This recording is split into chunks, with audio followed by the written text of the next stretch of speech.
شمانن خبيبة شلاملوخن أنا إيفن ميقرنتوخن جوليانا تيمورازي وأحد زولت قلم طايلقاتوخن من American Mesopotamian Organization Ashur Radio Program خيقار رابا جورا القاتي غتاها برسد بشتلي فلتقاتي تبقن أموخن ومينخا رابا انغيتا تبقتا انخا أودا أمريكايا مشمها أون بالخانة لبقشيوتا هولات ملتن جو أترد أفاهاتن من غم شارخ لها تبقتا مغوبن قريان خا بايو كريتا بود كان تيمرمان أون بد شرق أمان جو دهات بقتا.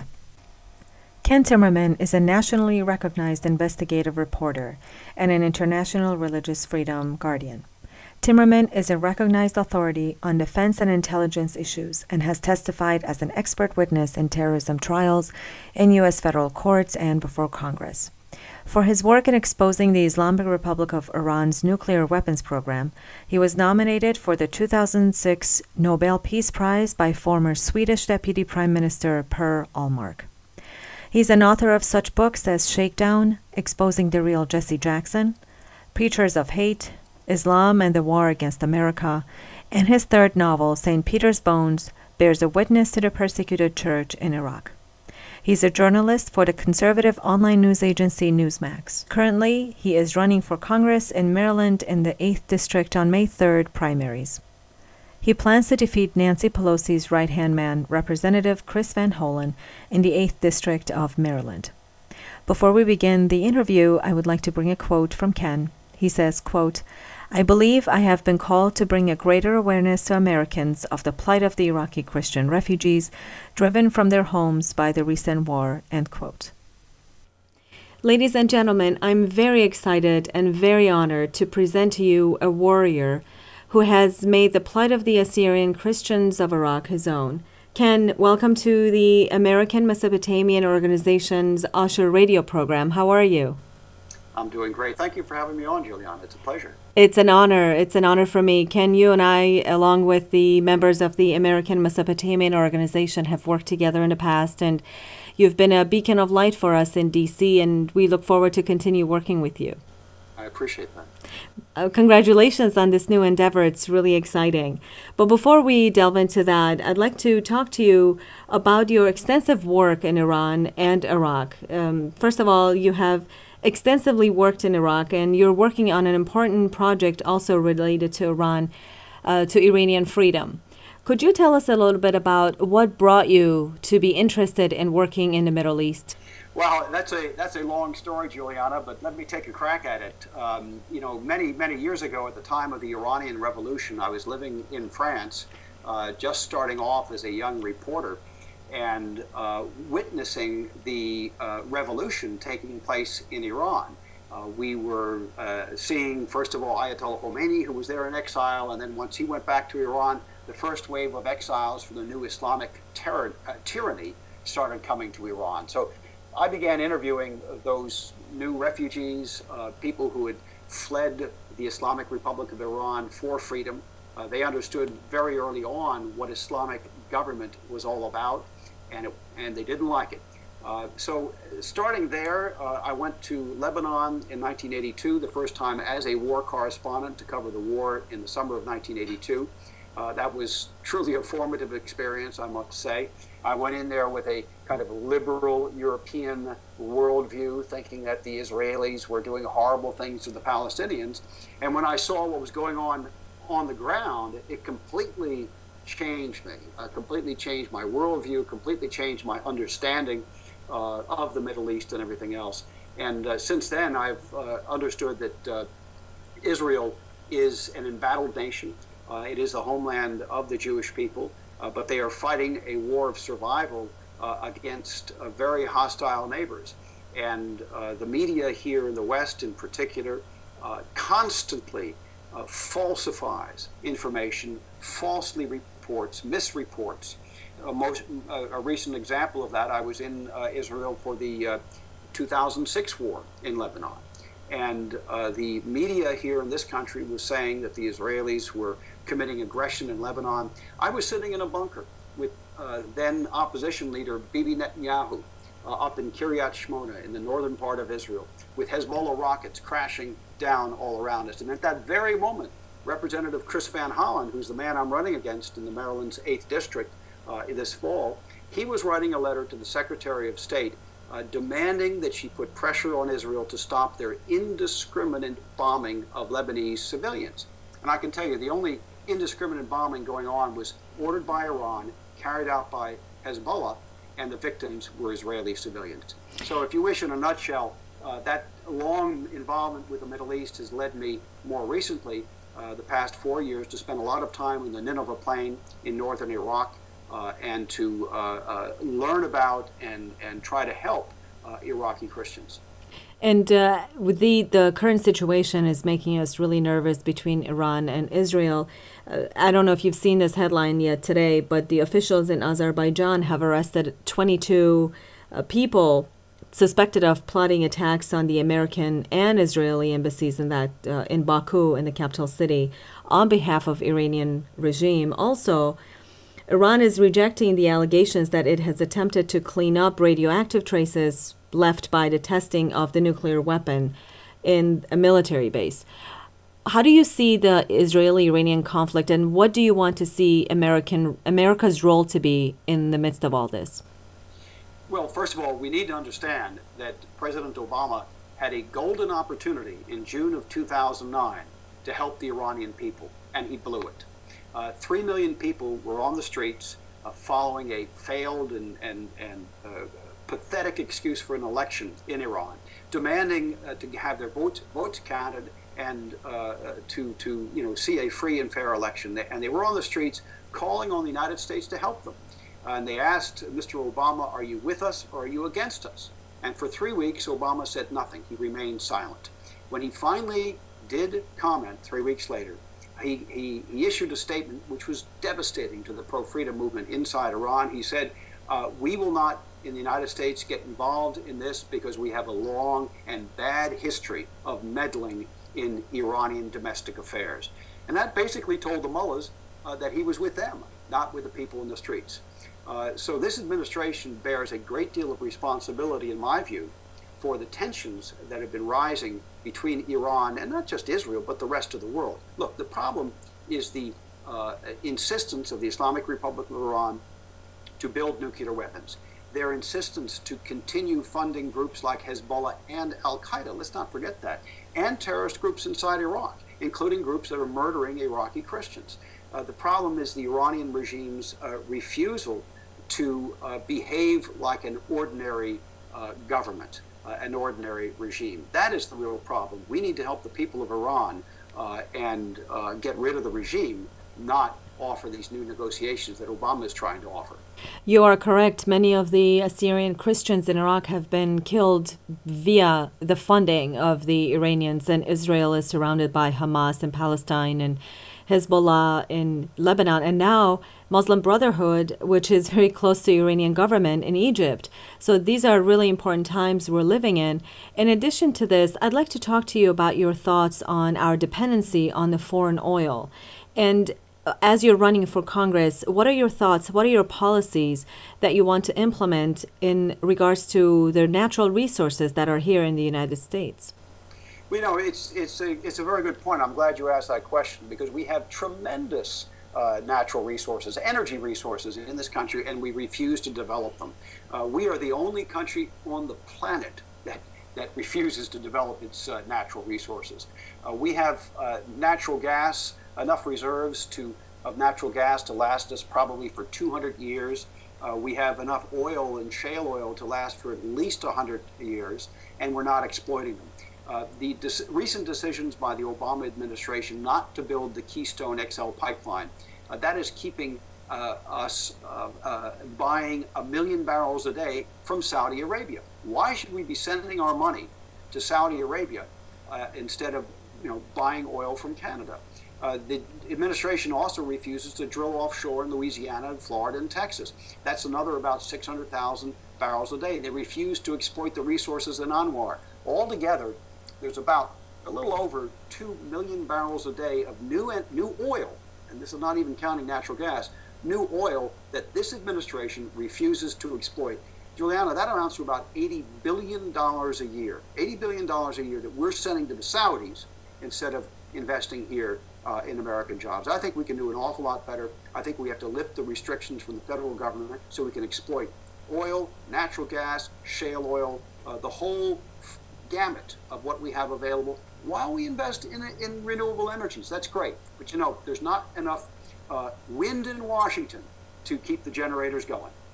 And I'm sure your supporters will be absolutely cheering you on this. This is a very important issue for us in America, and also for the future of the American relations with the Middle Eastern countries. I personally believe if we cut the artery that funds Iran is going to help us on this war on terror. Well, absolutely correct. And the oil sanctions that are slowly going into place will start to do that. But you know, we had an opportunity to do that a couple of years ago, and Obama and his allies in the Congress refused to do so. It's a little late in the game to be doing it, but you know, better late than nothing. I want to return just briefly to one thing that we were talking about earlier, and I didn't complete, about Israel and Iran. People believe that Israel will launch a military strike on Iran. I would just suggest that we think that we think with a little bit more imaginatively. Look at the Stuxnet worm that infected the Iranian centrifuge program. It probably destroyed about 1,000 of those uranium enrichment centrifuges and set back the program by 2 years. Look at the assassination of nuclear scientists. That seems to be having a deterrent effect. Look at the explosion at an Iranian missile plant on November 12th. That also seems to have had an impact. I wouldn't put my money necessarily on an Israeli military strike until they have exhausted every other possible means of disrupting the Iranian nuclear weapons program, because that's their goal ultimately. That is Israel's goal. They do not want to be on the short end or on the receiving end of an Iranian nuclear weapon, and I don't blame them. And you know, there's always casualties when there's such war that is launched. There's always innocent civilian casualties. And as you know, Ken, that there are so many Iranians that are pro-America, that wish that they would live in America or that would have the freedom that we have here. And going back to what you said earlier, I'm truly saddened as an Iranian born that Obama did not seize the opportunity back in June of 2009 to help those people that truly wanted the democracy the way we have it here, or at least close to it. Well, that's right, and it was such a golden opportunity. It was missed. I think it's tragic and irresponsible. Absolutely. Now let us go to our situation in Iraq. You have traveled to Iraq, especially last year for the rogation of Ninevites, and you're a lucky man that you were there in our ancestral homeland celebrating the rogation. Please tell us, how did you see the Assyrian situation in the north? That is the first part of my question. The second part, which is very important, can you comment on Kurdish overall attitude towards the Assyrian Christians in the north? Yeah, both of those are very important questions. First of all, the rogation of the Ninevites was an absolutely amazing 3-day celebration of repentance. It just opened my eyes, and the music was so special, and the chanting in the churches in Aramaic was absolutely wonderful. I taped some of it just so I could remember it later on. It was haunting in a beautiful way.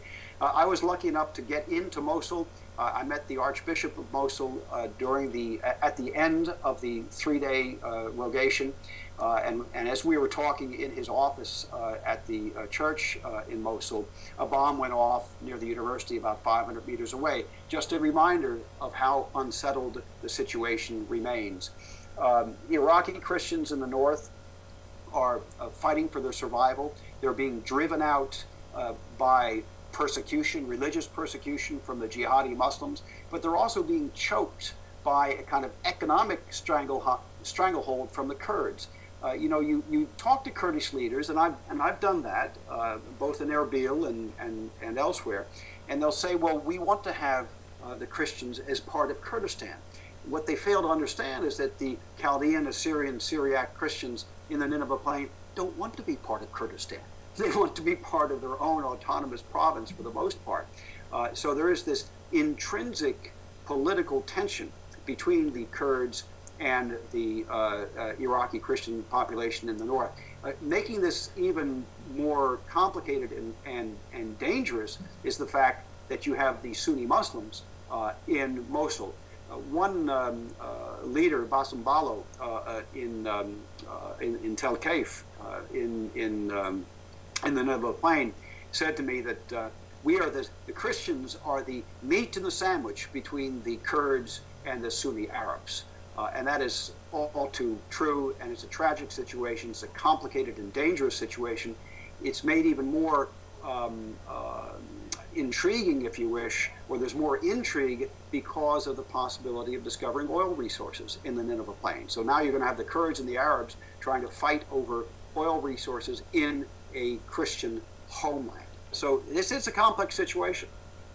Did you ever get a chance to speak to either regular members of the community, the Assyrian Chaldeans, who have come under attack, direct attack? Because we get reports that the Kurds are harassing women, raping children, raping women, killing or kidnapping our young members of the community. Did you have a chance to come across with any of those? Oh, absolutely, Juliana. In fact, that was mostly what I was doing in the Nineveh Plain, was trying to get testimonies from individuals, both of the repression going on from the Kurdish Asayish and the impact of the jihadi Muslim attacks. And nobody's protecting them. The United States tried very hard, I think, at one point, with help from you and other people in the Chaldean, Assyrian, Syriac community here in the United States, to set up a local police force for the communities in the Nineveh Plain. And they'd actually trained something like 775 policemen. But the Kurdish authorities, who were illegally, by the way, controlling those towns in the Nineveh Plain, which normally would fall under Mosul, the Kurdish authorities wouldn't allow the police to deploy because they insisted on providing security. Clearly, this is a situation where the Kurds are trying to assert domination, assert control over the Nineveh Plain, and the local Christian communities themselves don't have enough institutional clout to be able to resist them easily. And this is a great segue to my next question. When you are elected to the office in Congress, how would you support the establishment of Nineveh Plain Province? Well, I think the first and most important thing is to listen to people on the ground. And that's what I was doing in Iraq, and that's what I continue to do here.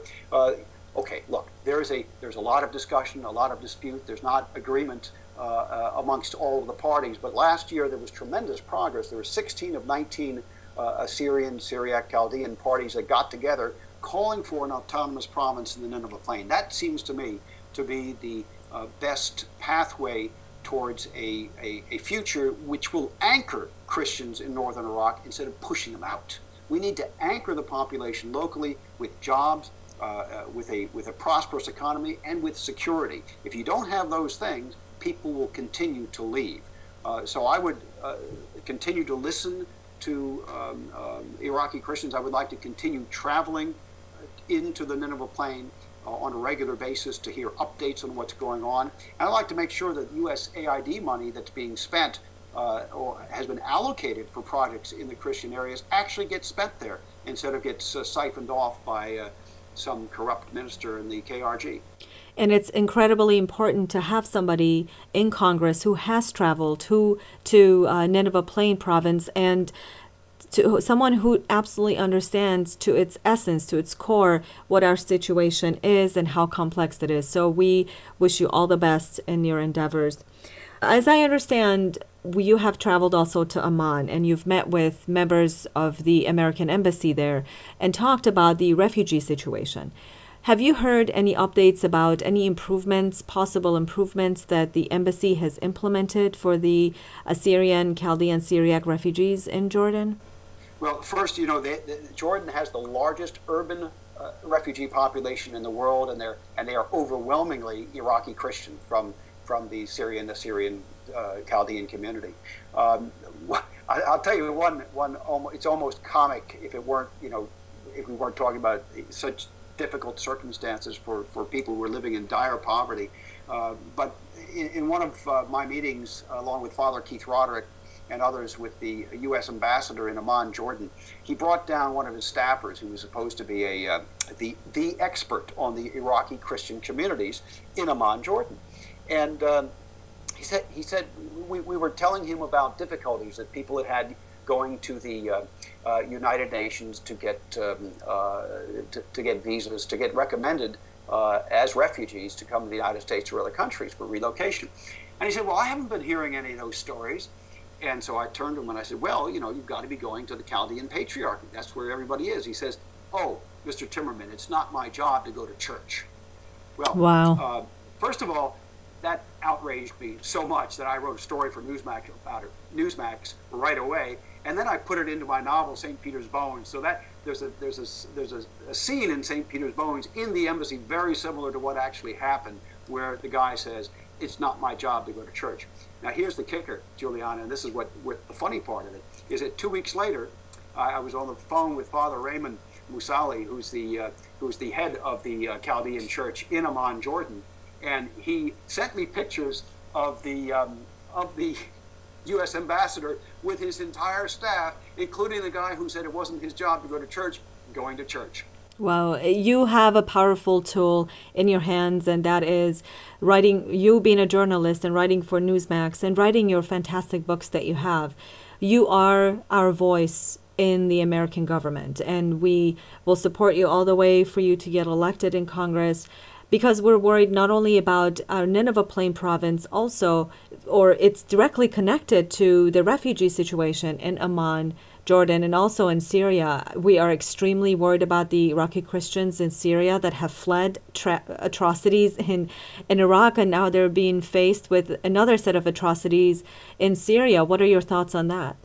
Well, and they're again going to become the sandwich. There'll be the meat in the sandwich. In this case, between Assad and the Muslim Brotherhood, it's another tragic situation.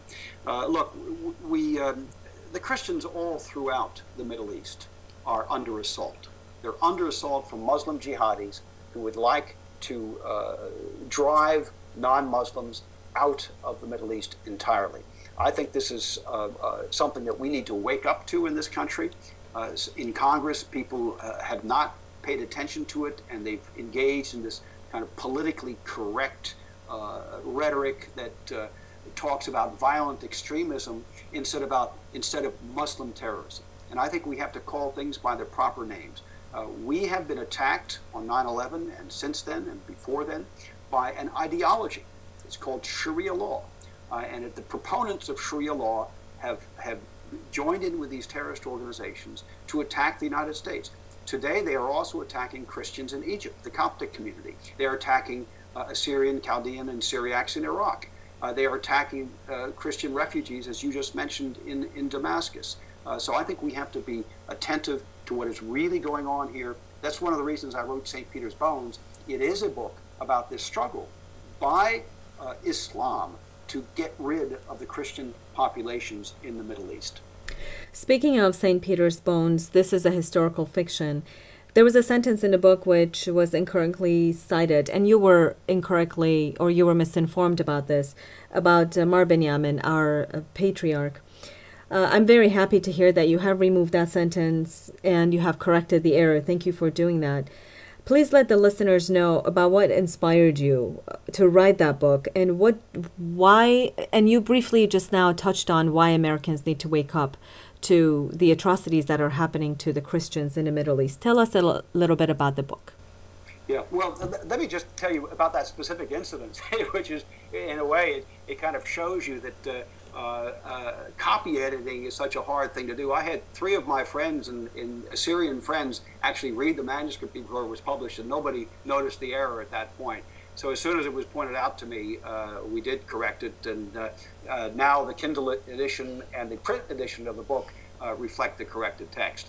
But at any rate, what really drove me to write this book was the sense that there was no interest whatsoever in the mainstream publishing world in New York or here in the United States for a book about the Iraqi Christian community. I was trying to write originally a nonfiction book, a book about the political circumstances and about some of the characters I'd met on the ground. Nobody cared. Nobody wanted to know about it. So Father Keith Roderick and a few others said, Ken, why don't you write this as a novel so you can get people to feel and hear and smell and taste and understand with their senses what is really going on and how people are suffering in northern Iraq and in Jordan in the refugee community.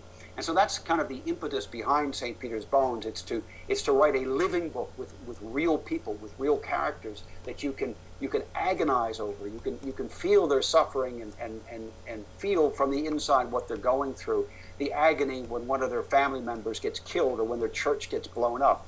You can feel that from the inside.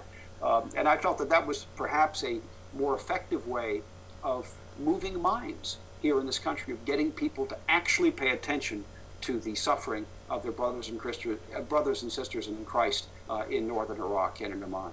Exactly, as St. Paul said, we are members of one body of Christ, and the way you have written the book, it truly is moving. It had moved me. I highly suggest the listeners to purchase the book, St. Peter's Bones, and thank you for correcting that error, as I know that it had caused a little bit of uproar in our community, but we have to focus on the message of the book, and the message of the book was to raise awareness of the Americans about the truth that these people, the Assyrians and Chaldeans and Syriacs, live in Iraq, as well as in Jordan and Syria.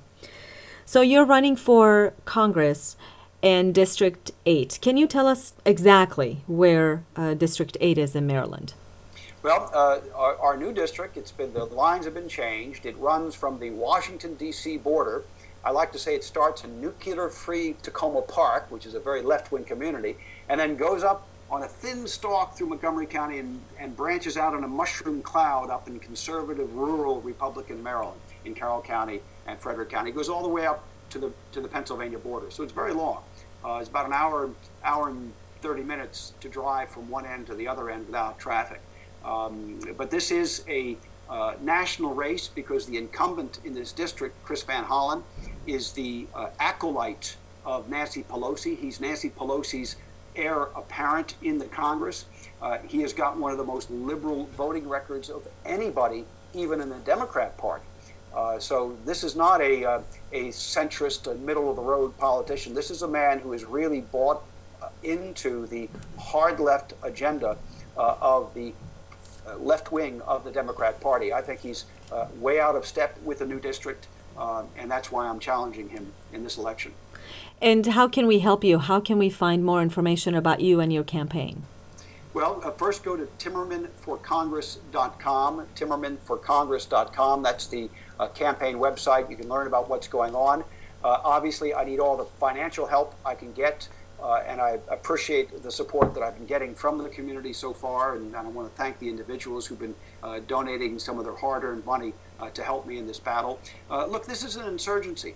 It's an insurgency, first of all, to take back a seat from a far-left member of Congress, but it's also a battle to bring the ideas that I represent and the experience that I have in the Middle East to Congress. I can hit the ground running. I'm going to put together the best investigative team that Congress has ever seen. We're going to go after corruption. We're going to go after the bad guys, and we're going to try to keep this government a little bit more honest than it's been in the past.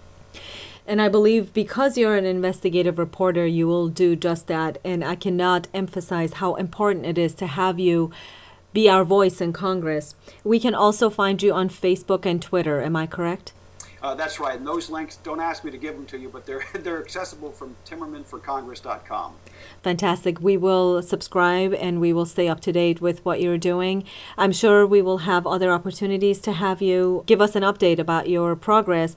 And April 3rd is the primaries, correct? April 3rd is the primary, and we have this awful institution called early voting here in Maryland. It starts on March 24th. Everybody is worried about voter integrity, voter fraud. So we all have to keep our eyes open to make sure that takes place the way it should. Very good. We wish you all the best, Ken. Thank you so much for giving us this opportunity. I know you're a very, very busy man nowadays. And we will keep in touch with you. We'll bring you on and you'll give us an update. How does that sound? My great pleasure, Juliana. It is my pleasure to be here with you, and I really salute the members of the Assyrian, Chaldean, Syriac community here in the United States. You've made a great contribution to this country, and I would like to see that we help our brothers and sisters in Christ who are now on the front lines of the battle with jihadi Islam. Thank you and God bless you, Ken. Thank you. God bless you. شما رو میقرأ هاي وخات بقتا میقرأ كان تيمرمان أون برخات الغا كونغرس جو ميريلاند ديستريكت 8 امسمع لكم خوشون على الويب سايتو timmermanforcongress.com أبيتم باسيمة أحدانا مرالخون أمان خيام تأتوريتا وعلى بارخ قكيلوخون بوشم شينا